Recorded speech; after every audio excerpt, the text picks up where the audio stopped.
ठीक है, वो भी होता है। 2D सिर्फ एक जगह से नहीं होता है। अगर 2D को मैं एक प्लेन पे करूं, एक प्लेन पे 2D का कोई चित्र बनाऊं, और मान लो तुमने किसी चीज, किसी भी ऑब्जेक्ट का फ्रंट बनाया, तुम बनाते हो ना, बनाए कभी front back, front left right बनाया है? Yes sir. Yes sir. तो अगर तुम एक ही एक्स और वाई एक्सिस में फ्रंट बना रहे हो, तो साइड एक्सिस कैसे एक्स और वाई में बना सकते हो? वो तो वाई और जेड में बनेगा। अगर टॉप यस से सर, किसी ये को भी बना रहे हो तो वो जेड और एक्स एक्सिस में बनेगा। सर जो वाई और जेड में आया तो वो फिर सर 3D में इंक्लूड होगा या फिर 2D? नहीं नहीं, 2D में ही होगा। आप डायमेंशंस को गलत ले रहे हो। एक्चुअली डायमेंशंस तीन होती हैं, एक्स वाई एंड जी। ठीक है, इन तीनों का कॉम्बिनेशन चलता है। अगर कॉम्बिनेशन दो में है तो वो 2D बन जाएगा, अगर कॉम्बिनेशन तीन में है तो वो 3D बन जाएगा। जैसे एक्स वाई, वाई जेड और जेड एक्स, तो ये तो आपका 2D में चला जाएगा। लेकिन जैसे X Y Z, Y X Z, Y Z X, ये 3D में चला जाएगा। तो ओके ये सर। कॉम्बिनेशन चलता है। तो कभी भी कोई पूछे कि 2D क्या होता है, तो 2D is nothing but two dimension, that's it. उसको आप टू डायमेंशन, आप एक्स वाई भी ले सकते हो, वाई जेड भी ले सकते हो, जेड एक्स भी ले सकते हो। इसमें कोई अलग बात नहीं होती। अगर किसी को मैंने टॉप से बनाया और मुझे दिख रहा है कि वो जेड और एक्स एक्सिस में जा रहा है, तो जेड और एक्स एक्सिस में जा रहा है। Where is Y? Y is nowhere, because Y तो 3D में आएगा, तीन डायमेंशन 3D में आती है। तो that's the first fact about 3D। 3D में तीन डायमेंशन आती हैं। और नेवर किसी को ये बोलना मत कि जेड एक्सिस डेप्थ में यूज होता है। अगर मैं उसको एक्स वाई जेड को अगर रोटेट कर दूं किसी और जगह पे, तो वाई एक्सिस आपका चला जाएगा डेप्थ में, या एक्स एक्सिस डेप्थ में चला जाएगा। फिर क्या करोगे? तो जेड एक्सिस का मतलब डेप्थ नहीं होता, पहली बात। कहा जाता है पर होता नहीं। कोई भी चीज तो तुम फ्रंट से बनाते हो तो एक्स और वाई एक्सिस में चला जाता है। अगर उसे पर्सपेक्टिव बनाओगे तो उसमें जेड एक्सिस जुड़ेगा, लेकिन वो तब जुड़ेगा जब तुम फ्रंट से बना रहे होगे। लेकिन अगर उसको तुम लेफ्ट से बना रहे होगे और लेफ्ट से पर्सपेक्टिव दिखा रहे होगे, तो वहां पे डायमेंशन अलग हो जाएगी। डायमेंशन आपके मुड़ते ही चेंज हो जाती है। चलो एक काम करते हैं, एक आइडिया लेते हैं। आप याद है, फ्रंट को नॉर्थ कहते थे, लेफ्ट को वेस्ट कहते थे, ईस्ट हमेशा राइट में होता था, और साउथ हमेशा बैक पे होता था। ऐसे होता है ना, यही मानते हैं सब लोग कि सामने है तो नॉर्थ है, यस मुंह के सामने तो नॉर्थ है, मुंह के सामने राइट हैंड साइड पे ईस्ट पड़ता है, लेफ्ट हैंड साइड पे वेस्ट पड़ता है, और बैक पड़ता है आपका साउथ। यही होता है। सर। Yes sir. ओके, अगर मैं मुड़ जाऊं तो नॉर्थ चेंज हो गया? हाँ, तो ऐसे ही मानते हैं। नहीं, चेंज ही नहीं होगा सर। कैसे चेंज नहीं होगा? अभी फ्रंट एक्सिस में कोई और आ गया ना, अब तो नॉर्थ मेरा दूसरा हो गया।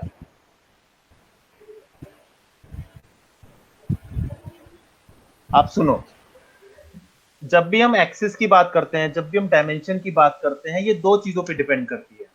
पहली चीज ऑब्जेक्ट, और दूसरी चीज वर्ल्ड। याद रखना, world dimension and object dimension. World dimension वो होती है जो स्थिर है। स्थिर यानी कि अगर नॉर्थ पोल नॉर्थ में है, जो ऊपर पड़ता है तो नॉर्थ में है। साउथ पोल साउथ में है तो नीचे पड़ता है। ईस्ट में आपका चाइना या जापान आता है, और वेस्ट में आपका इंग्लैंड या फिर रशिया आता है।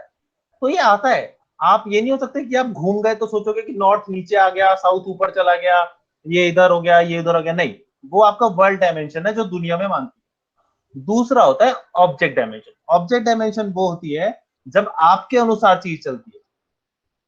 जिसे नाक की सीध में कहते हैं ना, नाक की सीध में सीधा निकल जा, तो आप बोलोगे कि माई नॉर्थ, तो ऐसे ही बोलोगे ना नॉर्थ। तो वो भी होता है कि मेरी सीध में मेरे नॉर्थ हो गया, ईस्ट में ईस्ट हो गया, वेस्ट। तो ये इसी तरीके चलता है। आपकी दो तरीके डायमेंशन चलती है दुनिया में, एक आपकी जो ऑब्जेक्ट है, और एक, चाहे वो ऑब्जेक्ट हो चाहे कोई भी हो, और एक वर्ल्ड की, जो कभी नहीं चेंज होती। आपकी चेंज होती रहती है, वर्ल्ड की चेंज नहीं होती। ठीक है? Yes sir. तो हम डायमेंशंस को भी इसी तरफ से लेते हैं कि एक्स वाई जेड, अगर बात की जाए वर्ल्ड की, तो वर्ल्ड की डायमेंशन सेम रहती है। वाई ऊपर, एक्स, वाई ऊपर नीचे होता है, एक्स दाएं बाएं होता है, और लेफ्ट आगे पीछे होता है। ठीक है, ये आपकी वर्ल्ड एक्सिस है जो कि कभी चेंज नहीं होती है। लेकिन अगर ऑब्जेक्ट की बात करूं तो ऑब्जेक्ट की डायमेंशन उसकी रोटेशन पे डिपेंड करती है। अब बात करते हैं 3D की, ठीक है। What is 3D? 3 dimension sir. Dimension. इसमें 3 डायमेंशन हो। 3 डायमेंशन होती है, ठीक है। अभी अभी हमने बताया भी था 3 डायमेंशन होती है। जी सर। 3 डायमेंशन, वाई और जी। बिल्कुल, axis Y Z and X, X axis Y Z sir. Axis and Z axis, right. यही होता है। जी 3D को और किसी तरीके से नहीं जांचा जाता। लेकिन कभी तुमने सुना है 3D मूवी आई है, 3D मूवी आई है? वो क्यों, वो 3D क्या होती है, उसका कुछ नाम है क्या? नहीं सर, हेलो हेलो सर। अरे सर, हाँ जी, वो 7 डे मूवी भी सुना है। किसमें सुना है? राजौरी गार्डन में नहीं है वो 7 डी मूवी, TDI मॉल वहां पे। अरे भाई सुन, डी उतने नहीं होते, डी सिर्फ 3 ही होते हैं। ठीक है, 3 डायमेंशन। 7D बोलने के लिए अच्छा दिखता है एक्चुअली। उसमें क्या होता है, जितने डीज बढ़ते जाते हैं, एक्चुअली डी का मतलब होता है एक्सपीरियंस, ठीक है। एक्सपीरियंस बढ़ाते जाते हैं। जैसे कि अगर बात करूं तो 3D के बाद 4D आया, 5D आया, 6D आया, 7D आया। 7D का मतलब ये नहीं होता कि बिल्कुल ही आपको, 7D का मतलब ये होता है वो एक्सपीरियंस इस तरीके का देगा कि आपको लगेगा कि हाँ सामने ही चीज है।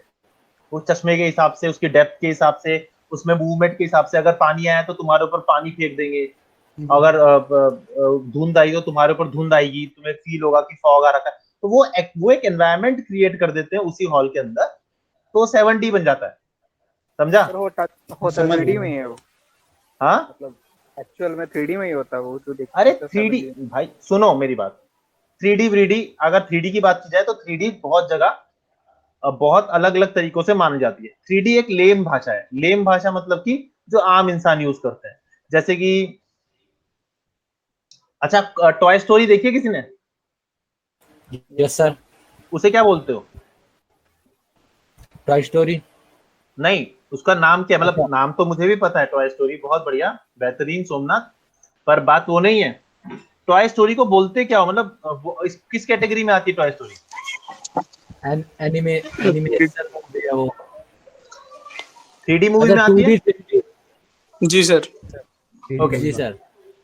ट्रांसफॉर्मर्स, अभी जो आई थी ट्रांसफॉर्मर्स, वो भी 3D में थी। बम्बल जी सर।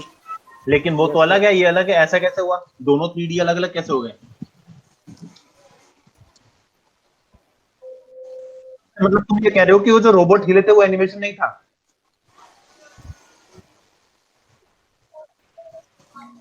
सर रेंडरिंग का फर्क है ना सर। नहीं, नहीं, देखो यार, सिंपल चीज बता देता हूँ। लेम भाषा क्या होती है? लेम भाषा, जैसे हम अगर साइंटिस्ट नहीं है, मान लो तुम साइंटिस्ट नहीं हो, मतलब तुम हो ही नहीं, ऑफ कोर्स मैं भी नहीं हूं, लेकिन हम क्या बोलते हैं, तुम सांस किससे लेते हो? नाक और मुंह से। ऑक्सीजन। मुंह से और नाक से, लेकिन किसे लेते हो सांस में? हवा। ऑक्सीजन। हवा हवा। एक लेम भाषा हो गई, ठीक है। क्या हो गया दिल बहादुर?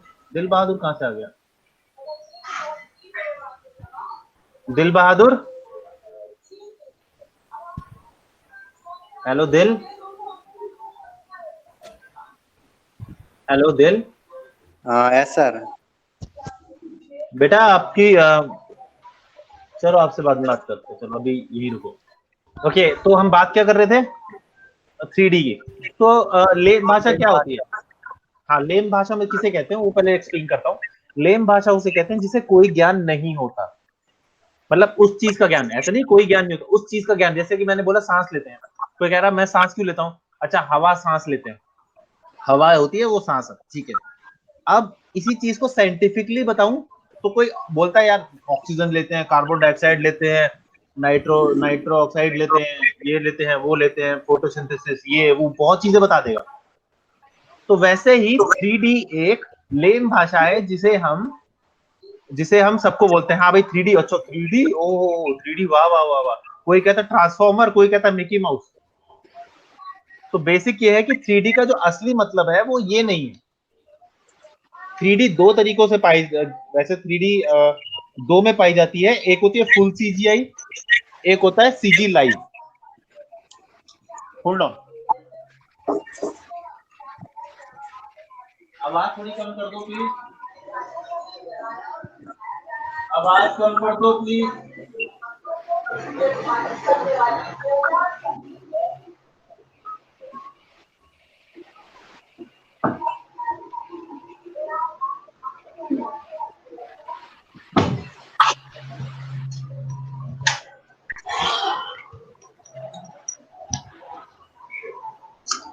ओके तो let me have my Apple. दिल बहादुर अपनी जरा वॉइस ऑफ कर दो, तुम्हारी रिपीट हो रही है मेरे को। Okay.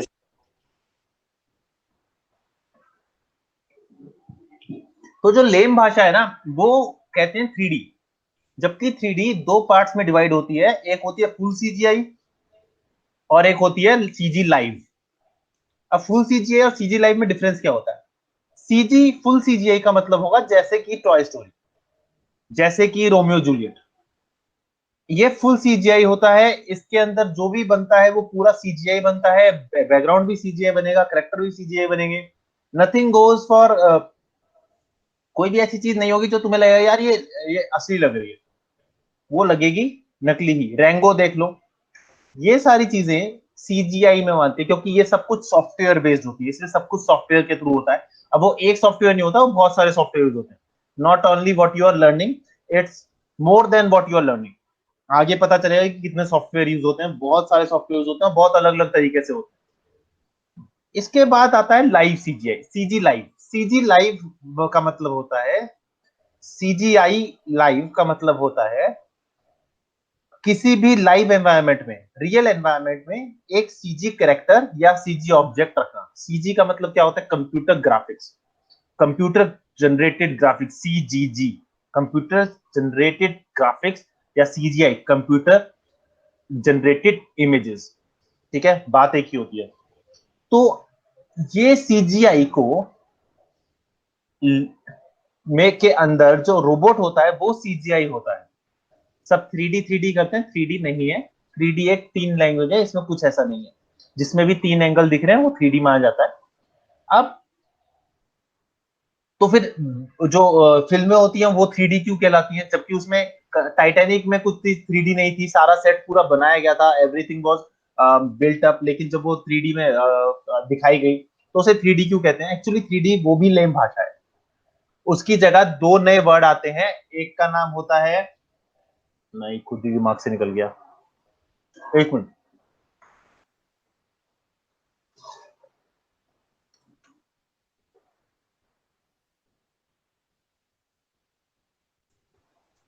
Hold on.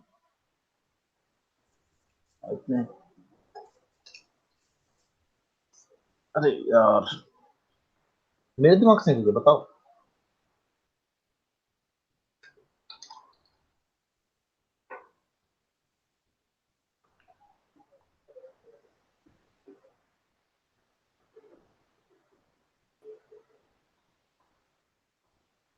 Sir the lion okay, king movie ओसीजीआई में आएगी?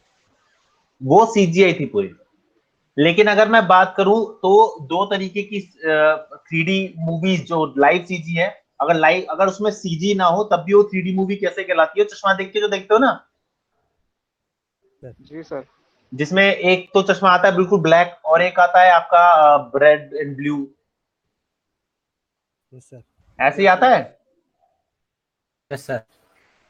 ओके, तो जो रेड एंड ब्लू करके आता है ना, जो आपको सियान और मैजेंटा कलर दिखाता है, दैट इज कॉल्ड एनाग्लिफ। एनाग्लिफ जी, एनाग्लिफ। एनाग्लिफ जो होता है, एनाग्लिफ होता है, आप अगर कहीं पर टाइप करोगे एनाग्लिफ, एनाग्लिफ टाइप करोगे तो आपको एनाग्लिफ इमेजेस दिखेंगी, जो कि आपको दिखेगी सियान और मैजेंटा में। ठीक है, ये एक तरह का इफेक्ट है, इसको इफेक्ट कहते हैं, जो क्रिएट करता है बहुत अच्छी इमेजेस, जो कि डेप्थ क्रिएट करती है, इसीलिए 3D कहते हैं बस। नहीं तो ऐसे बोलते हैं एनाग्लिफ मूवीज। एनाग्लिफ मूवीज के बाद दूसरी जो आती है, जो आजकल के टाइम पे बहुत चलती है, उसे कहते हैं stereoscopic images. Anybody is writing? Stereo, STREO, stereoscopic, SCOPICK सी।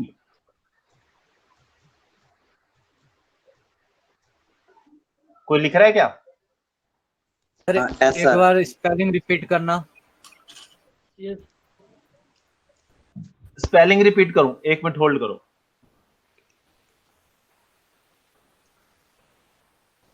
मैं दिख रहा हूं?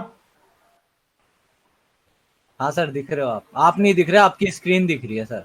अरे यार, पर्सनैलिटी तो मेरी है ना, स्क्रीन की थोड़ी। चल कोई नहीं। ओके, यहां देखते हैं। This is called anaglyph. देख रहे हो ऊपर स्पेलिंग पढ़ रहे हो? Yes sir. This is called anaglyph. Anaglyph आपके वो होता है जिसमें आप इस तरीके से काम करते हैं, सियान, magenta and real world image. तो ये इस तरीके से आपको दिखती है। लेकिन स्टीरियोस्कोपिक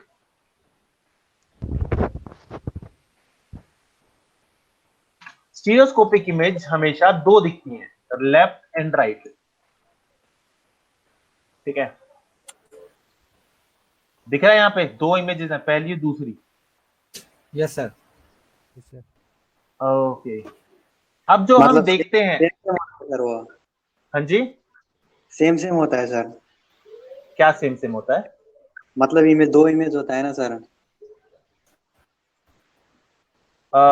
ये कहना चाहता है कि सर जो दोनों इमेज है वो दोनों इमेज सेम सेम होता है, ये कहना चाहता है ना दिल नहीं बहादुर? नहीं नहीं नहीं नहीं, दोनों में सेम सेम नहीं होता है। यही दोनों कहना अलग चाह अलग रहे हो होता ना? है। नहीं, हाँ yes, एक्चुअली मैं बताता हूँ होता क्या है, सुनो। अब मैं तुम्हें डिटेल में बताता हूँ कि स्टीरियोस्कोपिक क्या होता है और एनाग्लिफ क्या होती है। ठीक है, शायद उससे कुछ क्लियर हो जाए। स्टीरियोस्कोपिक आपकी एक पुराना टाइप का 3D जनरेशन के लिए था। सॉरी, एनाग्लिफ। एनाग्लिफ आपकी पुरानी जनरेशन के लिए था कि पुराने टाइम पे एनाग्लिफ के थ्रू। हमारी पहली एनाग्लिफ मूवी कौन सी थी इंडिया की? पहली एनाग्लिफ मूवी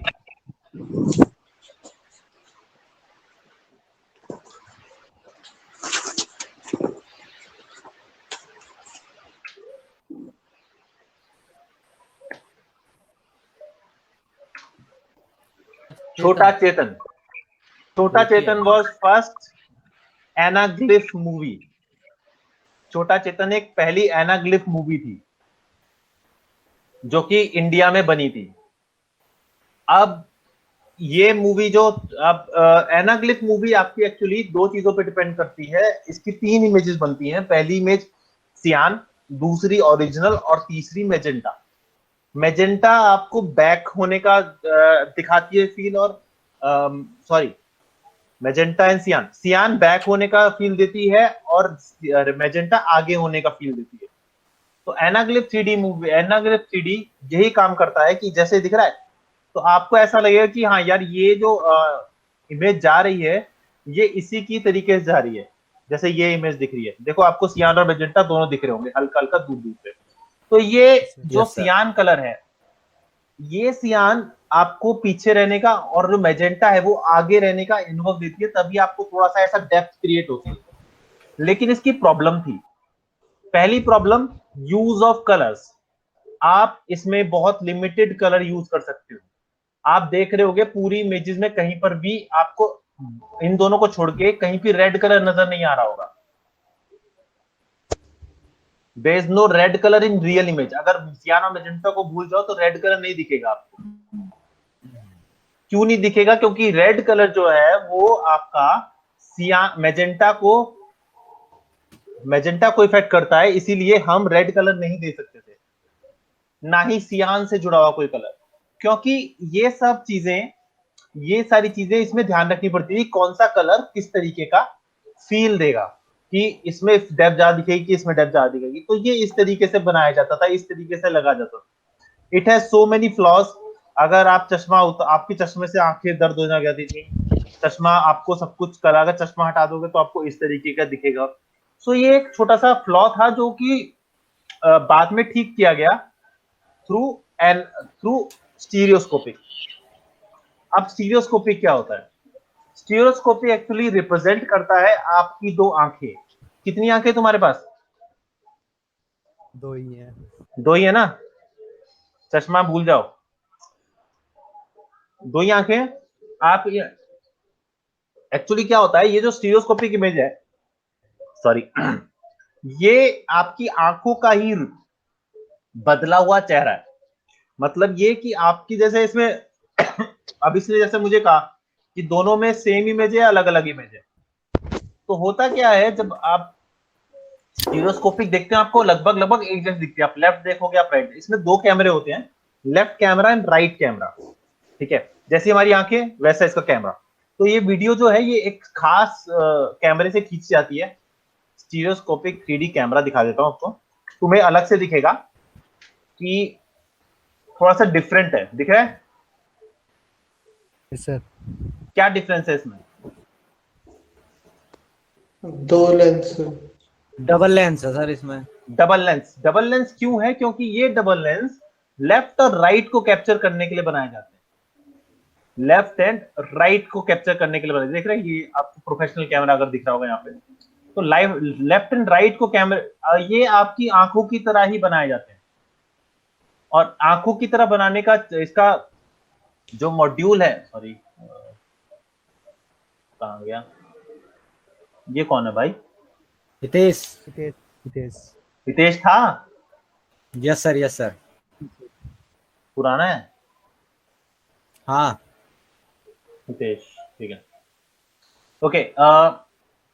तो जो हमारा स्टीरियोस्कोपिक जो हमारा इमेज है, स्टीरियोस्कोपिक इमेज है, वो दो पार्ट्स में, दो कैमरे से करा जाता है। अब जैसी हमारी आंखें है ना, किसी भी, जब भी हम किसी ऑब्जेक्ट को देखते हैं तो एक्चुअली अब ध्यान से अगर आप एक आंख बंद करोगे और दूसरी आंख दोबारा एकदम से बंद करोगे तो देखोगे कि उसकी जगह, जो आपका ऑब्जेक्ट जिसे आप देख रहे हो, वो जगह चेंज कर रहा है। करके देखो एक बार, किसी भी ऑब्जेक्ट को देखो, पहले एक आंख बंद कर, एक आंख पे उंगली रखो, फिर दूसरे पे करो, फिर एकदम से देखो तो आप पास दिखाई देता है और दूसरे से दूर दिखाई देता है। हैं? नहीं भाई सर जो ये ऐसे ही ऑब्जेक्ट को हाँ एक सर, आंख से देखा ऐसा तो ही वो थोड़ा होता है। नजदीक होता है और फिर दूसरे से देखने के बाद ऐसा लगता है वो थोड़ा दूर चले गया। दूर नहीं, एक्चुअली दूर नहीं होता। आप देखोगे कि वो लेफ्ट राइट सरक रहा है। आप अगर लेफ्ट से देखोगे, राइट से एकदम से छोड़ो आंखें, जैसे वो एकदम से बंद करते रहते हैं ना, तो पहले एक खोलो फिर दूसरी पे, एक दूसरी, तो तुम्हें दिखेगा कि तुम्हारे साथ वाले ऑब्जेक्ट, सामने वाले ऑब्जेक्ट चेंज हो रहे हैं, वो अपनी दिशा फटाफट चेंज कर रहे हैं, कभी लेफ्ट कभी राइट, कभी लेफ्ट कभी राइट। तो ये क्यों होता है? क्योंकि आपकी दो आंखें किसी भी ऑब्जेक्ट को एक एंगल से दोनों तरफ से देखती है, उसके बाद वो डेटा हमारे माइंड के एक छोटे से पोर्शन में जाता है, वो उन डेटा को मिला के एक इमेज क्रिएट करता है और हम वो देख रहे होते हैं। और ये प्रोसेस इतना जल्दी होता है कि तुम्हें पता भी नहीं चलता। अब यही चीज उन्होंने क्या किया, इसी चीज को कैमरे से करा। उन्होंने दो लेंस लिए, left and right, and then shoot a movie. वो मूवी शूट करते हैं लेफ्ट एंड राइट। जैसे कि ये मूवी दिख रही है, कौन सी मूवी है, नाम बताना जरा। अरे दिख गया यार, Alice in Wonderland. Alice in the Wonderland. अबे नीचे लिखा हुआ है वंडरलैंड। एलिस इन वंडरलैंड जो मूवी है, उसमें दो कैमरे हैं, लेफ्ट एंड राइट। बहुत कम अंतर होता है दोनों में, ज्यादा अंतर नहीं होगा, आपको ज्यादा अंतर दिखेगा नहीं। इसके लिए आपको स्पेशल वीडियो देखनी पड़ती है जिसमें दोनों मिला देते हैं। और दोनों मिलाने के बाद ना, आपको कभी भी आप 3D मूवी आपने देखी होगी जो कि ब्लैक चश्मे से देखी होगी, वो ब्लर होती है। हेलो, वो ब्लर क्यों होती है? क्योंकि उसमें लेफ्ट और राइट कैमरे एक साथ मिले हुए हैं, और राइट कैमरे, हाँ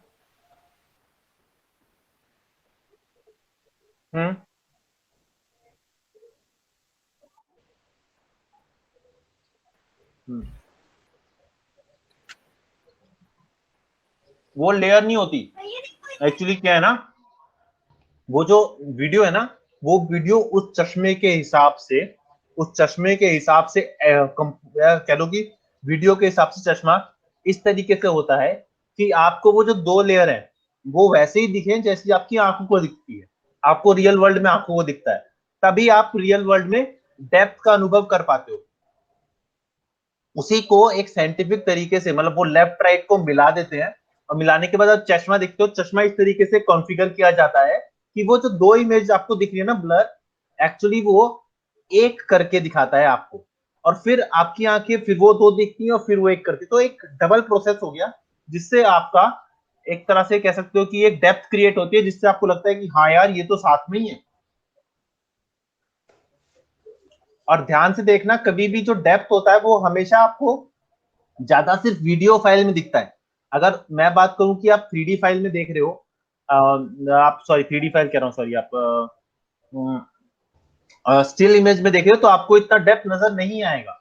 लेकिन अगर एक आप मूविंग में देखोगे तो आपको ज्यादा अच्छा तरीके से डेप्थ की, क्योंकि कैमरा मूव कर रहा है ना, एक तो आपको डेप्थ दिख रही है, कैमरा मूव कर रहा है, आपको उसका जो डिस्टेंस पता लग रहा है एक ऑब्जेक्ट से दूसरे ऑब्जेक्ट के बीच, प्लस उसके बीच में इतनी सारी चीजें आती हैं कि आपको लगता है कि हाँ यार ये इसके बीच में होगा, ये इसके बीच में होगा।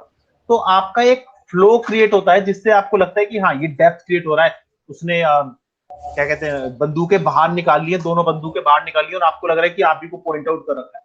तो दैट इज कॉल्ड, और ध्यान रखना पूरी मूवी डेप्थ नहीं होती, पूरी मूवी 3D नहीं होती। बहुत कम ऐसे एक्शंस होते हैं जहां आपको लगता है कि हाँ डेप्थ आ रही है, बाकी सब में कम डेप्थ होती है। तो ये चीज, और नंबर दूसरी बात, अगर आपको ऐसी मूवी देखनी है, एनाग्लिफ मूवीज देखनी है, तो एक अच्छे थिएटर में जाना। बुरे थिएटर में जाओगे तो या तो आंख मसलते हुए आओगे, या आपको पता ही नहीं चलेगा कि मूवी में 3D था, मतलब सॉरी एनाग्लिफ था क्या। क्योंकि इसके लिए भी स्पेशलाइज्ड एक आई आईमैक्स नाम का है। आईमैक्स में जाके देखो, तुम्हें समझ आएगा कि एक्चुअली 3D जो 3D एक्सपीरियंस जो ये कहते हैं एनाग्लिफ से, वो एक्सपीरियंस किस तरीके का आता है। एक्चुअली 3D बहुत अच्छा लगता है ना सोचने देखने में, इसलिए इन्होंने 3D वर्ड जो आपको बोले यार एनाग्लिफ मूवी देखी क्या, तो एक अलग ही मार्केटिंग स्ट्रेटेजी है।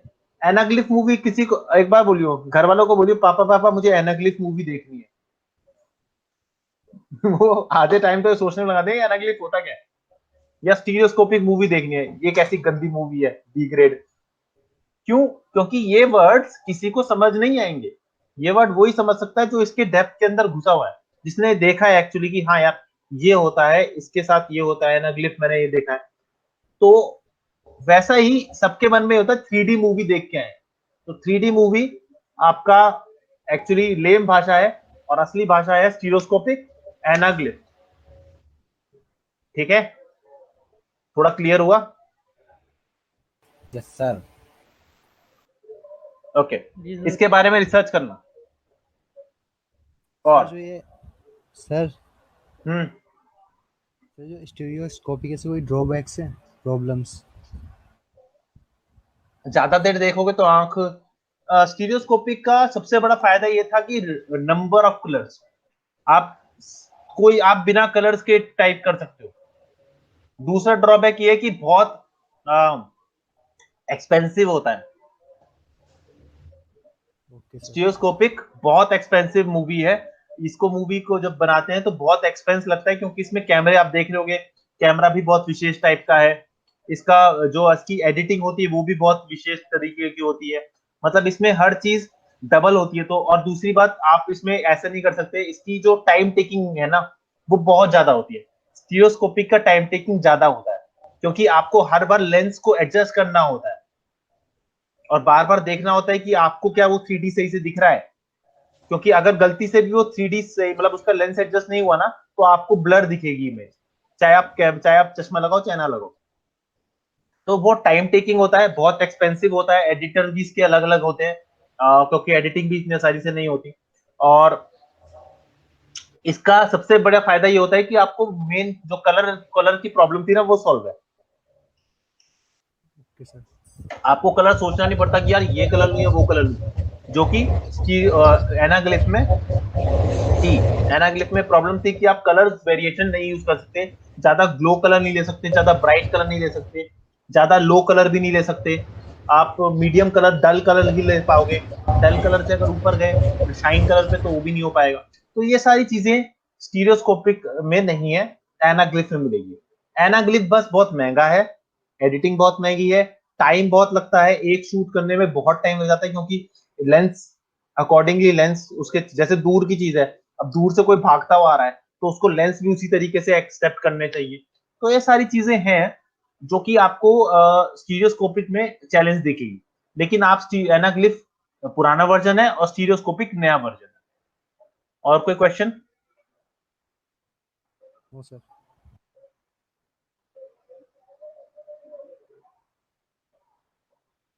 नहीं सर। नहीं।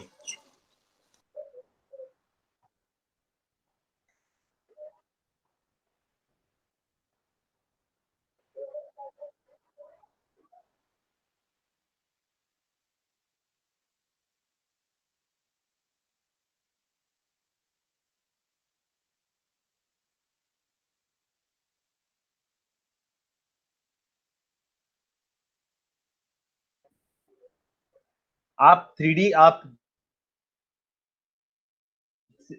स्टीरियोस्कोपिक एक सीजीआई फुल सीजीआई मूवी को भी 3D स्टीरियोस्कोपिक बना सकते हो। हमने बनाया भी हुआ है। और मैंने अपने काम किया था MSWCT टावर एक है माइकल शूमाकर टावर, उसका 3D वर्जन निकाला था। वो 3D वर्जन कह रहा हूँ, एनाग्लिफ वर्जन निकाला था जो कि पूरा का पूरा सीजी था। एक वॉक थ्रू था एक टावर का, वो पूरा सीजी था। उन्हें सीजी चाहिए था तो वी हैव डन, मतलब हमने कैमरे जो लिए थे वो एक रिग क्रिएट किया था, स्टीरियोस्कोपिक रिग या स्टीरियोस्कोपिक रिग क्रिएट किया था। वो रिग हमने पूरा एनिमेट किया था। तो कोई अलग सॉफ्टवेयर यूज नहीं किया था, उसी सॉफ्टवेयर के अंदर किया था। जो चैलेंज था वो यही था कि कैमरे का इस तरीके से रेंडर निकालना या इस तरीके से करना कि आपका जो कह सकते हो आपका जो डेप्थ है उस डेप्थ में कहीं ब्लरिंग ना आए, वो डेप्थ ठीक से दिखे, आपको लगे कि कोई चीज आगे तो सच में आगे, या कोई चीज पीछे है सच में पीछे। तो जो मेन था ना वो हमारा कैमरा फोकसिंग था। तभी मैंने तुम्हें बताया कि इसमें टाइम बहुत लगता है और इसकी शूटिंग में टाइम लगता है, चाहे वो सीजीआई शूटिंग हो या आपकी वो लाइव शूटिंग हो। लाइव शूटिंग में आपको दो कैमरों वाले ऐसा भी नहीं कर सकते आपकी एक कैमरा शूट किया फिर दूसरा कैमरा शूट किया, नहीं, दोनों को प्रिसाइज एंगल पे रहना चाहिए। प्रिसाइज एंगल पे बिल्कुल सामने सामने एक जैसी डेप्थ के साथ, एक जैसा एंगल के साथ, एक जैसी चीजें के साथ, तो वो आपका बहुत मैटर करता है। तो जो 3D कैमरे वाले जो आर्टिस्ट है ना, जो कैमरे आर्टिस्ट हैं, वो भी बड़े कम मिलते हैं आजकल। ऐसे तो आजकल ज्यादा हो गए हैं, लेकिन पहले बहुत कम थे। बहुत कम लोग थे जो सीजीआई को शूट कर पाते थे। सॉरी, सीजीआई कह रहा हूँ, स्टीरियोस्कोपिक को शूट कर पाते। सर एक क्वेश्चन है। हम्म सर वो मूवी आई थी जो अभी एवेंजर्स एंड गेम, सर उसमें ना कुछ फुटेजेस दिखाई थी जो 2012 उसमें आई थी सर। एवेंजर्स की एक मूवी नहीं थी आई पहले सर, सबसे पहली वाली, वो 3D में नहीं थी। तो उसकी फुटेजेस दिखाई थी जो इसमें एंड गेम में सर 3D में जनरेट करके दिखाई थी। वो सर फिर वो कैसे, मतलब उस टाइम तो थी नहीं सर 3D में, वो बाद में सर 3D में जनरेट करके बताई बहुत गई। बढ़िया, बहुत अच्छा क्वेश्चन पूछा। इस क्वेश्चन का मैं जवाब दूंगा। पहले टाइटैनिक आई थी, यस सर। टाइटैनिक का 3D वर्जन भी निकाला गया था। Yes sir. तो 3D वर्जन कैसे निकाला गया? शूट तो पहले हो चुका है। इसमें काम आई जी डेप्थ। अब जी डेप्थ कैसे काम आई? जी डेप्थ का एक बहुत बड़ा चैप्टर है, उसके बारे में बाद में बात करेंगे। मैं बताता हूँ एक्चुअली क्या किया गया। रोटोस्कोपी की गई। आप रोटोस्कोपी से है, आपको पता है रोटोस्कोपी क्या होती है? नहीं सर। पता है। पता है ना रोटोस्कोपी क्या होती है? नहीं सर, सर। मेरे को नहीं पता। किसको नहीं पता? नाम कौन है? नाम बताओ। मुझे सर हितेश। हितेश, रोटोस्कोपी नहीं यस पता? सर। नहीं सर। जब आप किसी कैरेक्टर को बाहर निकालते हो उसकी स्क्रीन से, उसके अच्छा, ये बैकग्राउंड तो से, पता है, ये तो पता है। हद है। हाँ सर, भूल गए थे। रोटोस्कोपी कहीं से कहीं पर बिठा दो, ये रोटोस्कोपी होती है। ये रोटोस्कोपी होती है। ये तो सारा, अबे ट्यूटोरियल नहीं चाहिए मुझे। ये देखो, ये रे, ये देखो।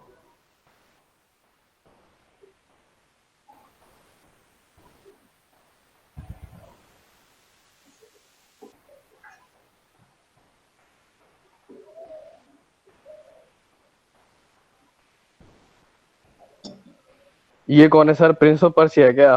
नहीं नहीं, ये एक नहीं मूवी नहीं। आई थी। इसका नाम था 7 सुपर हीरोज। ये जापानीज मूवी थी। इसका नाम अच्छा। कुछ अलग था।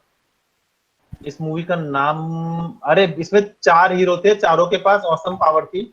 ये बहुत तेज भागता था और इसके हाथ में ये था, तो ये इसमें से एक भेड़िया भी था, हाँ भेड़िए की हाँ शक्ल का भी था इसमें। हाँ, भेड़े की शक्ल का, वो बहुत ताकतवर था। एक और थी वो अपने आप को गायब कर देती थी, तो ये वो था, उसका नाम याद नहीं आ रहा।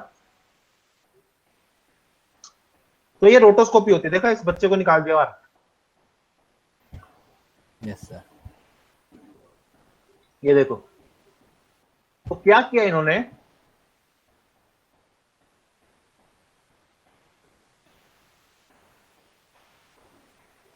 Okay good. ये कौन है? पता नहीं सर। नहीं सर, कौन है? मून। दिल बहादुर होगा सर, दिल बनाया सर इसने। नहीं वो नहीं है। दिल बहादुर तो यही है अभी अभी। चले गया वो, नहीं है, चला गया वो, दिल बहादुर, चला गया। अच्छा फिर ठीक है। दिल बहादुर का वैसे क्लास नहीं थी ना। ओके, तो कहाँ थे हम? Just lost the touch. रोटो। रोटोस्कोपी पे थे। तो रोटोस्कोपी से उन्होंने क्या किया, हर चीज को निकाल लिया, एवरीथिंग, उन्होंने सबको निकाल लिया। और जब सब कुछ उन्होंने निकाल लिया, उसके बाद डेप्थ क्रिएट करनी शुरू करी। और उस डेप्थ को क्रिएट करने के बाद, उसी डेप्थ से लेकर उन्होंने लेफ्ट और राइट को एक इम्पैक्ट, मतलब एक छोटा सा ना, ये कह लो कि थोड़ा सा उसे सीजी वाइज कन्वर्ट किया। और कन्वर्ट करने के बाद फिर, मतलब ये भी हो सकता है कि उसमें उन सबको 3D बनाया गया बकायदा, और फिर शूट किया गया इन सीजीआई। उन्हें सीजीआई में शूट किया गया, उसकी जितने भी ऑब्जेक्ट थे उसे क्या कहते हैं उसे, प्रोजेक्शन, 3D प्रोजेक्शन के थ्रू सबको लगाया गया 3D में। और उसके बाद उनको फिर से वही वही कैमरा शूट किया गया। तो इस तरीके से किया जा सकता है।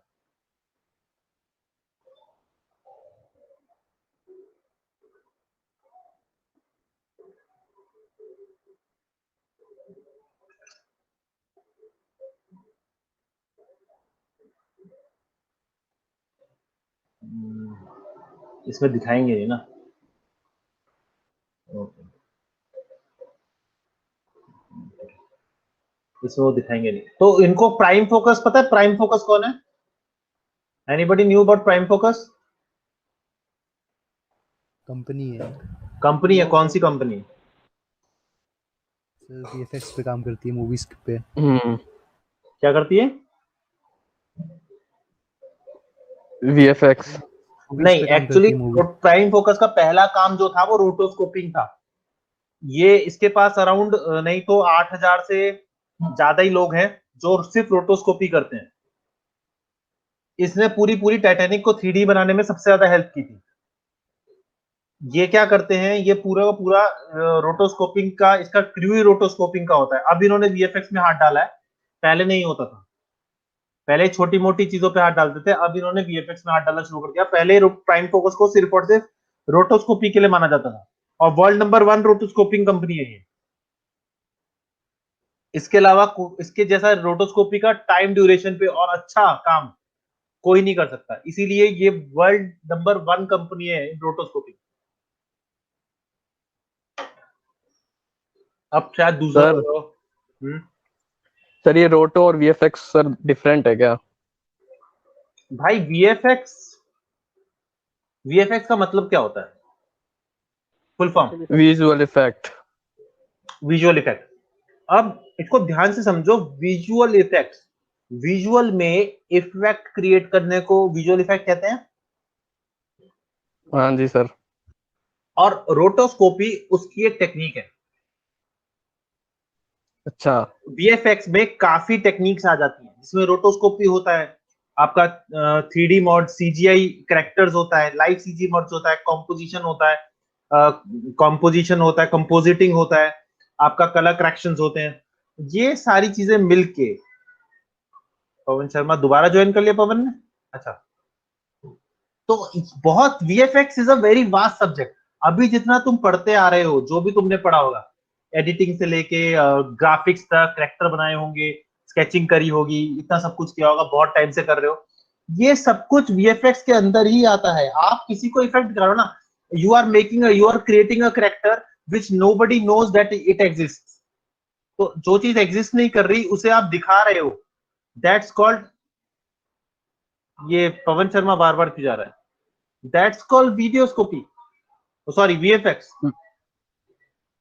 वीएफएक्स का सिंपल सा मतलब ये है विजुअल इफेक्ट्स। अगर आप एक फोटोशॉप पे भी काम करते हो ना, अगर आप एक वो शादी की वीडियो के ऊपर एक इमेज लेते हो और उसके ऊपर दूल्हे का चेहरा दिल पे लगा लेते हो और दुल्हन का चेहरा दिल पे लगा देते हो, that's also called VFX. Sir वो रोटो नहीं हुआ? सर रोटोस्कोपी मतलब वो है जिससे उन्होंने 2D को 3D में कन्वर्ट करा। नहीं, रोटोस्कोपी वो है जिसमें उन्होंने एनिमेटेड, अगर रोटोस्कोपी को आसान भाषा में बोली जाए ना तो बोलते हैं एनिमेटेड मास्क। जो फोटोशॉप में तुम मास्क लगाते हो आफ्टर इफेक्ट में या किसी में, उसी को एनिमेट करते हो according to the movement of that object which we are masking. आप किसी चीज को मास्क कर रहे हो तो उस मास्क को एनिमेट करा जाता है उसी ऑब्जेक्ट की मूवमेंट के थ्रू। अभी यहाँ पे तुम देखोगे, मैंने अभी दिखाया था शायद, गूगल खुल गया गलती से, यूट्यूब,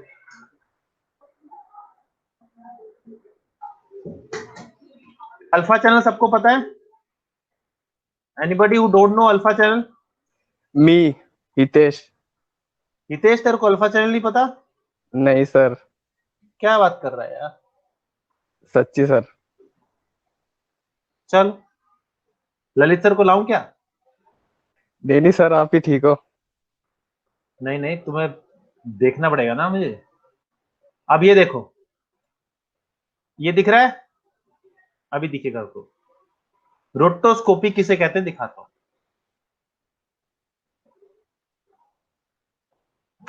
ये क्या है? सोल्जर। रोटो है सर ये तो। एक्चुअली ये ब्लैक एंड व्हाइट मास्क समझ लो, ठीक है? अब ये मास्क खिल रहा है, यानी मास्क एनिमेट हो रहा है। तो हो क्या रहा है, इसने मास्क को एनिमेट कर दिया है। अब ये एनिमेशन यहां चली गई है। ये देखो, इसने सारी बिल्डिंग से इसको हटा दिया ना। अब सिंगल इमेज होती तुम इसे मास्किंग कहते हो ना, सिंगल इमेज तुम ऐसे निकालते तो मास्किंग कहते हो ना इसे। Yes sir. हाँ sir. Ji sir.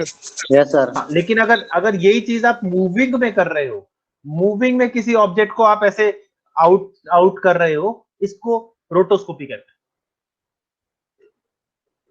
Okay frame sir. By frame.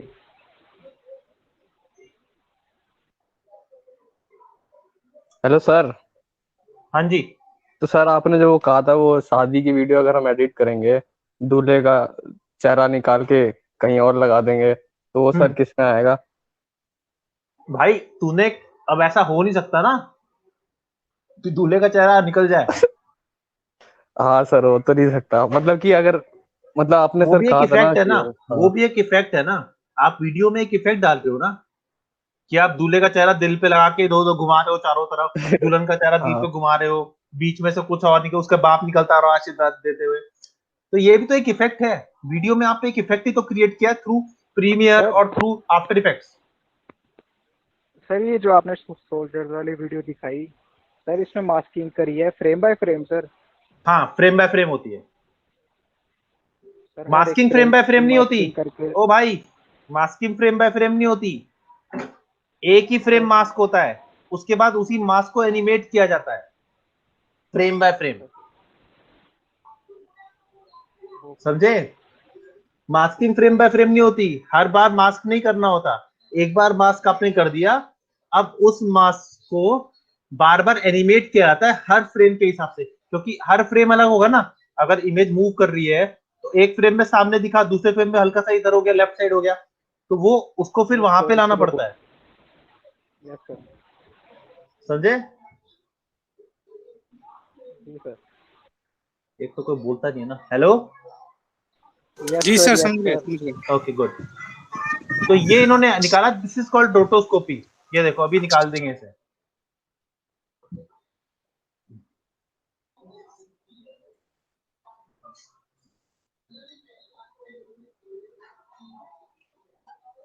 This is called chroma. Chroma actually क्या होता है, पीछे बैकग्राउंड ग्रीन कर देते हैं ग्रीन बैकग्राउंड पे काम करते हैं, और ग्रीन बैकग्राउंड पे काम करने के बाद इसी को रिमूव कर दिया जाता है ताकि एक अल्फा चैनल क्रिएट हो सके, यानी कि ट्रांसपेरेंसी क्रिएट हो सके। अल्फा चैनल का मतलब ट्रांसपेरेंसी होता है अराउंड एन ऑब्जेक्ट, और फिर इसे कहीं भी लगा सके।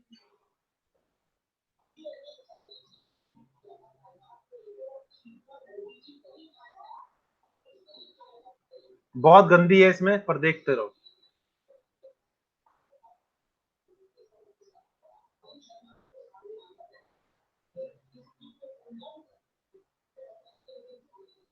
देखो इमेज को किस तरीके से ना रोटोस्कोप करके बाहर निकाल दिया। ये कोई ऐड भी बन सकता है।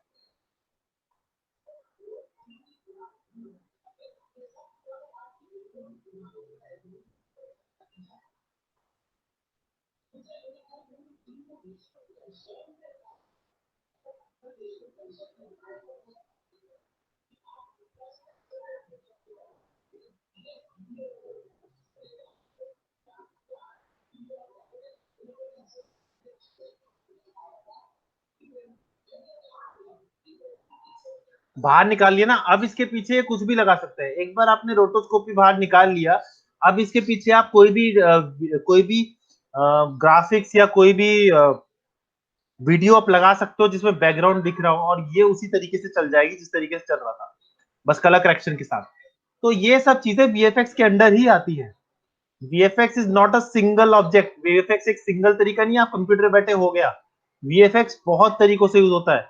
सीजीआई वीएफएक्स अलग होता है, और इन जो कैप शूट वीएफएक्स अलग होता है। शूट वीएफएक्स यानी कि तार बांध के कूदना, ग्रीन स्क्रीन पे काम करना, पीछे बम फटना, असली में बम फटना।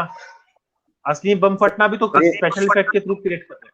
हाँ, ये ग्रीन से वो ग्रीन स्क्रीन होता है ना सर, उसका भी तो दो होता है ना, एक ब्लू होता है एक ग्रीन होता है सर। हाँ। तो ऐसा क्यों सर? मैं शिवम सर को बुलाने वाला हूँ। और कोई इस बारे में जानकारी रखता हो तो बता दो।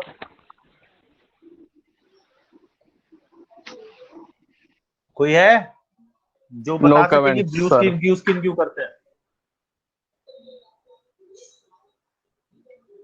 ये पूछा किसने वैसे? मैं सर दिल बहादुर सर, क्लास में नहीं था ना मैं सर।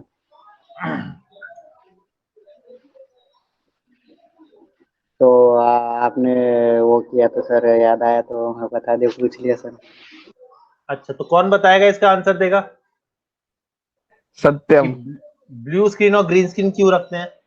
सर उसके लिए कि स्पेशल इफेक्ट सर उस पे पीछे स्क्रीन पे यूज सके और उनका एग्जैक्ट कटआउट मिल सके सर, मतलब जो नहीं, आगे वो तो होगा। ठीक है, वो तो ब्लू, लेकिन ब्लू और ग्रीन ही क्यों यूज करते हैं? लेकिन हेलो सर, हम्म। अगर सर ब्लू स्क्रीन हमने पीछे रखा है और हमने अगर हम्म। ब्लू शर्ट पहन लिया तो सर कोई प्रॉब्लम आएगी? अगर कुत्ता भौंक रहा है तो उसके सामने कूद जा तो कोई प्रॉब्लम आएगी? हाँ सर, बहुत प्रॉब्लम आएगी। हाँ, तो वही प्रॉब्लम आ भी आएगी। अच्छा ठीक। तब आपको मतलब रोटो ये करना पड़ेगा। तब आपको रोटो करना पड़ेगा, क्योंकि ब्लू है तो आपको रोटो करना पड़ेगा। You can't depend upon the blue screen, क्योंकि ब्लू स्क्रीन उसको खा जाएगी। Yes okay sir. सर। और कोई?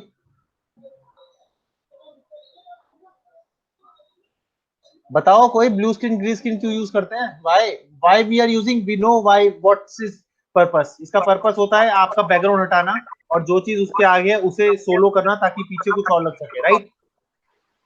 लेकिन यस हाँ सर। सर। ब्लू और ग्रीन ही क्यों यूज करते हैं? ये मेरा सर क्वेश्चन था। मैंने पढ़ा था कि ग्रीन में जो दिन में होता है ना, दिन के लाइट में सर, उसमें वो ब्लू ग्रीन यूज करते हैं। जो नाइट के सीन होता है ना सर, तो उसमें वो करते हैं, ब्लू करते हैं सर। अच्छा, और कोई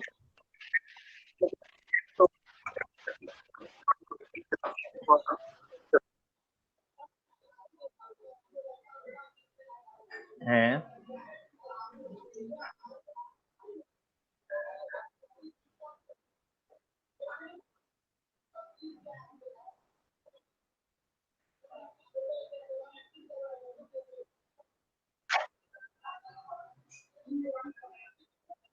सोच ले तू।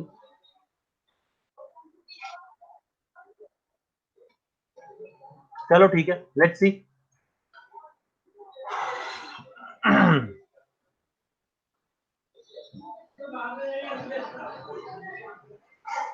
Let's have a colour wheel with us.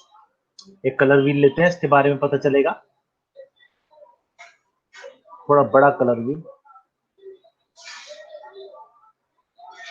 अरे कोई अच्छा सा कलर व्हील नहीं है क्या? सर एक मतलब इसलिए भी यूज करते हैं ब्लू और ग्रीन की जो ह्यूमन का स्किन का जो कलर है वो उसमें नहीं पाया जाता, स्किन टोन की वजह से। वो तो कटआउट निकालने के लिए है ना सर। देखो बताता हूँ, देखो इधर देखो, जो सर आपका, हाँ बोलो। स्किन टोन की वजह से ब्लू और ग्रीन यूज करते हैं। ये सबको अधूरी अधूरी नॉलेज क्यों है, मुझे समझ नहीं आ रहा। और हो ही नहीं सकता है सर जो स्किन की वजह से ग्रीन और ब्लू लेते हैं। मैं कह रहा हूँ सबको अलग अलग नॉलेज क्यों है, एक क्यों नहीं सर है? क्योंकि वो जिस दिन वो शायद क्लास हुई थी मैं ना था, शायद नहीं था मैं। और मेरी क्लास में तू होगा नहीं लाइटिंग वाले चैप्टर में। लाइटिंग ये सर कब हुआ सर आपका क्लास? Well done. तो तो हम फर्स्ट बात करें। टाइम हो रही है। जी सर हुई थी जी सर हुई थी, याद वो पकाऊ सेशन लिया था जो, याद है? है जी सर याद है। हाँ, तो पकाओ नहीं पकाऊ सेशन से याद आ गया। नहीं सर इधर देखते हैं, देखो अगर मैं टोन की बात करूं तो हमारा जो ग्रीन और ब्लू टोन है वो करीबन करीबन यहाँ और यहाँ आ रहा है। इधर दिख रहा है तुम्हें? Yes sir, yes sir. Blue tone है और ये ग्रीन टोन है। मैं यहाँ देखूंगा, ये ग्रीन टोन है, ये ब्लू टोन है, राइट? और हमारा जो स्किन कलर आता है वो यहाँ कहीं आता है, इस टोन में, red orange and yellow tone. तो होता क्या है, ये इसके अपोजिट कलर होने के लिए ये अच्छा रिएक्ट करता है, और अच्छा रिएक्ट होने के कारण ये आराम से निकाला जा सकता है, पहली चीज। ठीक है, इसीलिए ग्रीन और ब्लू यूज करते हैं। दूसरी चीज, आपका सबसे इंपॉर्टेंट चीज कि पुराने टाइम में कलर होता क्या है, ग्रीन कलर और ब्लू कलर में बहुत चीजें होती हैं। पहला, जैसा कि इसने मुझे बोला कि ग्रीन कलर रात में सुबह यूज करते हैं और ब्लू कलर रात में यूज करते हैं, ऐसा नहीं होता है। आप सर ग्रीन कलर लाइट और डार्क के लिए यूज करते हैं, मे बी ग्रीन लाइट के लिए होता है, लाइट में। ग्रीन से लाइट और डार्क का कोई मतलब ही नहीं है। क्रोमा सिर्फ इसलिए यूज होता है, पहले तो क्रोमा का हमें पता है क्या यूज होता है। दूसरा, मैंने तुम्हें बताया कि इसको स्किन कलर टोन मैच नहीं करता। तीसरी चीज, लाइटिंग। आप बोलोगे अभी तो मैं लाइटिंग बोली थी, राइट? नहीं, एक्चुअली क्या है, आपके ऊपर डिपेंड करता है कि ग्रीन यूज करना है या ब्लू। क्योंकि अगर आप, जो ग्रीन है वो इजी टू लाइट होता है, green colour easy to light होता है, बहुत लाइट होता है और आराम से आप लिट अप कर सकते हो उसको। क्योंकि हमारे पास चैलेंजेस क्या आते हैं जब भी हम यूज करते हैं, क्रोमा यूज करते हैं, तो लाइट लीक नाम का एक चैलेंज है, जिसमें क्या होता है, आपका जो बॉडी है उस बॉडी पे पीछे वाला कलर दिखने लग जाता है। मतलब उसके ऐसा लगता है कि ग्रीन आपके बॉडी पे आ गया है कोने कोने से। अगर रेड करोगे तो, कभी तुम रेड किसी पार्टी में गए हो जहां रेड कारपेट हो? Red Yes, sir. कारपेट का एम्बियंस पूरे पूरे पूरे पूरे हॉल पे होता है, रेड कलर का एम्बियंस। क्योंकि रेड कलर पे जो लाइट पड़ रही है वो लाइट क्रॉस इतनी जल्दी होती है कि उसका जो लाइट लीकिंग, जो रेड की लाइट लीकिंग है वो बहुत तेज होती है, उसको रोकना आसान नहीं होता। जबकि ब्लू और ग्रीन की लाइट लीक इतनी ज्यादा नहीं होती है, इसको रोका जा सकता है। और क्योंकि RGB है तो red is the most intense colour, इसीलिए अभी हम रेड यूज नहीं करते। R and G are the less intense colour. अब प्रॉब्लम क्या है, blue is the last colour, RGB, blue is the last colour. Last colour होने से फर्क क्या पड़ता है कि अगर आपकी क्रोमा में, ब्लू कलर के क्रोमा में लाइटिंग ठीक ना हो, अगर वो ठीक से लिटअप ना हो, तो वो कलर लीक करेगा और आपके जो करेक्टर है उस करेक्टर के ऊपर आएगा। और जब करेक्टर के ऊपर कोई कलर, जैसे ब्लू कलर करेक्टर के ऊपर आ गया, तो जब आप उसे क्रोमा से रिमूव करोगे तो वो कलर उसके साथ साथ बॉडी को भी ले जाएगा, जो कि हमें नहीं चाहिए होता, जिसको हम बाद में जाके ठीक कर सकते हैं लेकिन पहले नहीं। तो ये एक प्रॉब्लम क्रिएट होती। नंबर दूसरी बात, green screen is easy to lit up. Green screen में आपको ज्यादा कुछ नहीं करना होता, ज्यादा बड़े बड़े हैवी इक्विपमेंट्स नहीं लगाने होते। आपको सिर्फ ये ध्यान रखना होता है कि ग्रीन स्क्रीन पे कोई शेडो ना आए, और अगर शेडो की जरूरत है तो आए, लेकिन शेडो को शेडो पे कलर जो आपका एक तरह से कह सकते हो कि आपको जो ग्रीन स्क्रीन है वो लाइटिंग ज्यादा नहीं मांगती, क्योंकि ग्रीन मिड का कलर होता है, वो लाइट आराम से कैप्चर कर लेती है। प्लस इसका लीकिंग बहुत कम होती है, लाइट लीक बहुत कम होती है ग्रीन में, जबकि ब्लू में बहुत ज्यादा होती है।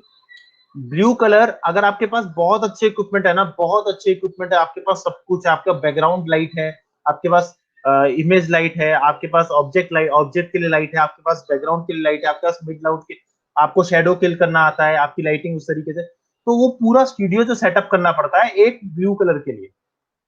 ब्लू कलर में ये प्रॉब्लम होती है कि ब्लू कलर को लिटअप अच्छा होना चाहिए। अगर तुम बाहर की शूटिंग में भी देखोगे तो आप देखोगे ब्लू कलर दिख रहा होगा कि आउटसाइड आप ब्लू कलर यूज कर रहे हो, तो ब्लू कलर तभी यूज कर रहे होते हैं वो जब आसपास का एनवायरनमेंट ना आपको बिना सूरज के हो, मतलब ज्यादा रोशनी ना हो, बहुत ही धीमी रोशनी और इवन रोशनी पड़ रही हो। जबकि ग्रीन कलर में आप इवन रोशनी पे, इवन रोशनी मतलब रोशनी कैसी भी हो आप ग्रीन कलर से यूज कर सकते हो, लेकिन ब्लू कलर की कुछ लिमिटेशंस आती हैं, इसलिए क्रोमा ग्रीन ज्यादातर यूज करते हैं। दूसरी बात, अब ब्लू क्यों यूज करते हैं? पहली बात तो ब्लू बहुत ज्यादा एक्सपेंसिव होता है, एक्सपेंसिव मतलब आप लाइटिंग सेटअप भी लेना पड़ेगा, सब कुछ लेना पड़ेगा, बट इसका जो आउटपुट है ना वो ग्रीन से अच्छा होता है। ग्रीन में नॉइस आने के चांस ज्यादा रहते हैं। नॉइस यानी कि आसपास की गार्बेज नॉइज जिसे हम कहते हैं, जो हमें नहीं चाहिए होती, चाहे वो एक्टर पे हो या कैसे पे भी हो। ब्लू बहुत स्मूथ निकालता है। ब्लू का जो आउटपुट है ना वो ग्रीन आउटपुट से ज्यादा अच्छा होता है, और ग्रीन आउटपुट से आप बालों को प्रॉब्लम क्रिएट करता है, जबकि ब्लू आउटपुट बालों में बहुत अच्छे तरीके से काम कर सकता है। तो दोनों के आपके एडवांटेज भी हैं और डिसएडवांटेज भी हैं। जैसा कि मैंने दो बताया, ग्रीन कलर सस्ता होता है, जल्दी निकल आता है, लाइटिंग की जरूरत नहीं पड़ती। ब्लू कलर ज्यादा लाइटिंग की जरूरत होती है, महंगा होता है, और इसमें आपको लाइट इक्विपमेंट्स बहुत चाहिए होते हैं, उसमें एक प्रॉपर लाइटिंग चाहिए होती है। ग्रीन में आपको प्रॉपर लाइटिंग नहीं चाहिए होती, आप सिंपल सा काम कर सकते हो। लेकिन मोस्ट प्रॉब्ली हम ये ध्यान रखते हैं, ग्रीन कलर और ब्लू कलर पीछे अगर आपको दिख रहा है तो बिल्कुल फ्लैट होना चाहिए, उसमें चेंजेस नहीं आने चाहिए। मतलब ऐसा नहीं होना चाहिए कि यार कहीं ग्रीन का टिंट कुछ और हो गया, डार्क ग्रीन हो गया, कहीं पर लाइट ग्रीन हो गया, कहीं पे बैक ग्रीन हो गया। तो ये सारी चीजें आप ग्रीन कलर पे क्रोमा पे आराम सर से कर ऐसे कोई सकते हो। केसेस हैं, सर ऐसे कोई केसेस हैं जैसे जिसमें ग्रीन स्क्रीन यूज हो या फिर ब्लू स्क्रीन यूज हो और दूसरी स्क्रीन यूज नहीं हो सकती? ऐसे केसेस हैं जहां ब्लू स्क्रीन यूज हो, ग्रीन स्क्रीन यूज नहीं हो सकती। सर पूछ रहा हूँ मतलब कि एक ही स्क्रीन से पूरे। मेरे हिसाब से एक और चीज होती है, कैमरा सेंसिटिविटी। आपका कैमरा किससे सेंसिटिव है? अगर वो अगर वो ग्रीन से सेंसिटिव है तो ग्रीन वाला क्रोमा लगेगा, अगर ब्लू से सेंसिटिव है तो ब्लू लगेगा।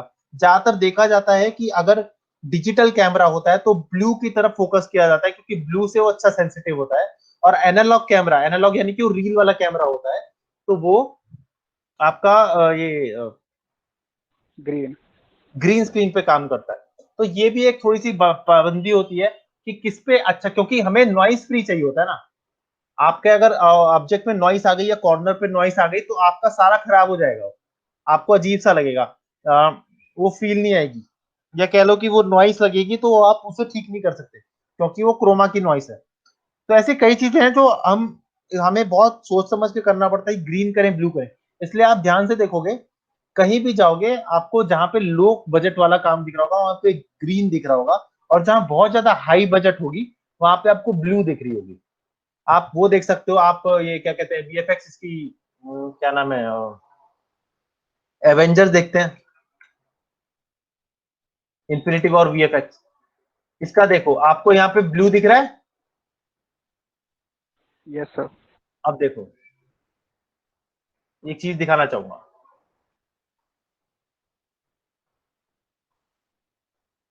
ये सारा तो सीजी है।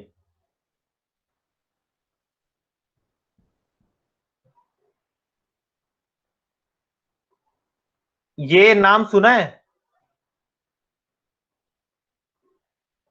इंडस्ट्रियल लाइट एंड मैजिक का। No sir. नहीं सुना सर। तो वीएफएक्स इंडस्ट्री में कर क्या रहे हो? वर्ल्ड नंबर वन कंपनी है, world number one company, world की नंबर वन वीएफएक्स कंपनी है Industrial Light and magic. Steven Spielberg की कंपनी है ये, स्टीवन स्पीलबर्ग की। Steven jobs. Steven Spielberg, Steve job नहीं। स्टीव जॉब एप्पल का है। क्या यार, कौन सी दुनिया में हो?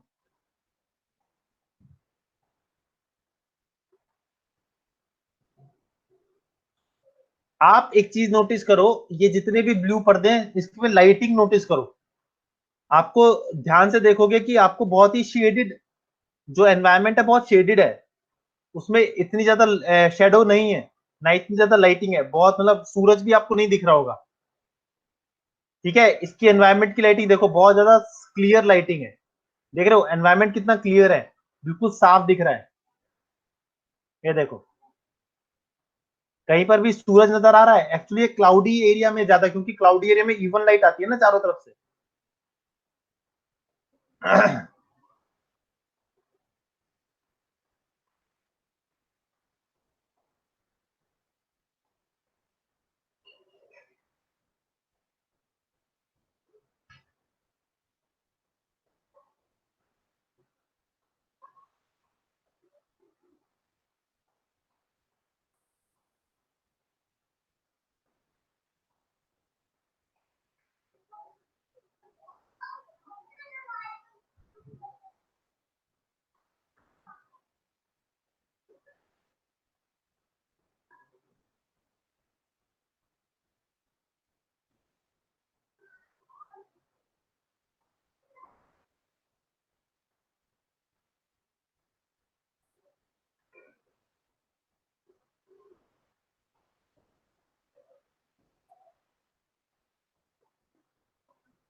ये जो इसने किया है इसे कहते हैं प्रीविज। दिख रहा है शुरुआत में? ये देखो, अभी दिखाता हूं। This is called previs. Previs पता चलता है क्या होता है? प्रीविज में क्या होता है, आप पूरा का पूरा जो मूवी है या पूरा पूरा जो अ, उसे एक प्री विजुअलाइजेशन के थ्रू करते हैं। अब यही चीज मतलब ये तो काफी वो है आपका, कह सकते हो कि बहुत ही कह सकते हैं कि ये इसका वर्ड ड्राफ्टिंग नहीं है, काफी फाइनल टाइप आउटपुट है। लेकिन इसी का अगर ड्राफ्ट दिखा जाए तो उसे प्री विजुअलाइजेशन कहते हैं, जो हमें पूरा वीडियो में बनाना पड़ता है। पहले ये पूरा 3D में बनता है, उसके बाद आगे काम होता है। अब ये इसमें एक्स्ट्रा डिटेल डाली and then this is the output. देख रहे हो आसपास एनवायरनमेंट किस तरीके का है, और फिर ब्लू स्क्रीन यूज किया क्योंकि एनवायरनमेंट डल है। डल है। एग्जैक्टली अब ये ग्रीन क्यों कर दिया? है तो एक ही चीज का ना, फिर ग्रीन क्यों कर दिया? तो सूरज है सर इधर। कई बार कंपनी टू कंपनी भी फर्क पड़ता है कि कंपनी कितना लाइटिंग पे खर्च करना चाहती है। वो एक्शन किसी और कंपनी का था, ये एक्शन किसी और कंपनी का है। अब पहले आईएलएम थी, अब ये फ्रेम स्टोर हो गई है। नीचे आ रहा लिखा हुआ, नीचे लिखा आ रहा है ये ब्रैकेट में, फ्रेम स्टोर कर रहा है। आपकी ये भी डिपेंड करता है कौन सी कंपनी क्या कर रही है। वो जो बड़ा सा सीन था वो आईएलएम ने किया था, industrial Light and magic, world number one company. तो वर्ल्ड नंबर वन के पास इतने लाइट इक्विपमेंट तो होंगे कि वो उसको ब्लू के पर्दे को संभाल सकती है। अब फ्रेमवर्क जो है, फ्रेम स्टोर जो ये कंपनी है, इसके पास इतना नहीं होगा, इसलिए इसने ब्लू यूज किया। Green sir.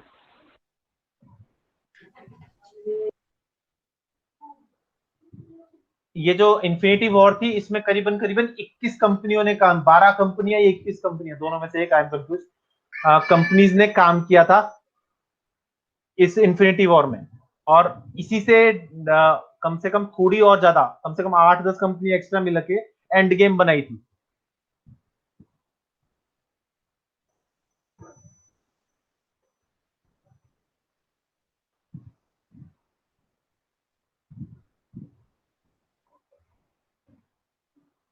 तो बहुत सारी सिचुएशन होती है, जिस सिचुएशन के हिसाब से आप ग्रीन स्क्रीन और रेड ब्लू स्क्रीन पे काम करते हो।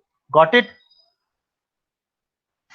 तो आज का सेशन बहुत लंबा चला गया, मेरा दूसरा सेशन ओवरलैप हो गया है, तो हम अगली सेशन में मिलेंगे परसों, ठीक है? सर हम ये क्लास सुबह कर सकते हैं क्या? हाँ जी, ये क्लास हम सुबह कर सकते हैं क्या सर?